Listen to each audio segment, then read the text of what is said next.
হুট করেই হামলা করে বসে ইসরায়েল, জবাব দেয় তেহরানও। ব্যাপক মিসাইল হামলায় খামেনির দেশ বিধ্বস্ত করে দিয়েছে ইসরায়েলকে। তবে শুরুতে নিজেদের ধ্বংস স্বীকার না করলেও এবার ইসরায়েল প্রধানমন্ত্রী বেনিয়ামিন নেতানিয়াহু নিজেই স্বীকার করলেন। ইরান যে তাদের বুক কাঁপিয়ে দিয়েছে তার নেতানিয়াহুর কথাই স্পষ্ট। ইরানের ভয়াবহ হামলায় ইসরায়েলে ব্যাপক ক্ষতি হচ্ছে বলে স্বীকার করেছেন তিনি।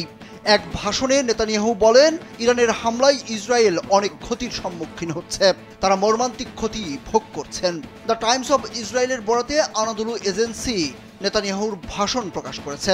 নেতানিয়াহু তার দৈনিক ভিডিও বিবৃতিতে মার্কিন প্রেসিডেন্ট ডোনাল্ড ট্রাম্পকে ইসরায়েলের পাশে দাঁড়ানোর জন্য ধন্যবাদ জানান। আর এটা ওইটা না, কাপড় ধোয়ার একটাই সলিউশন, চাকা অল ইন ওয়ান।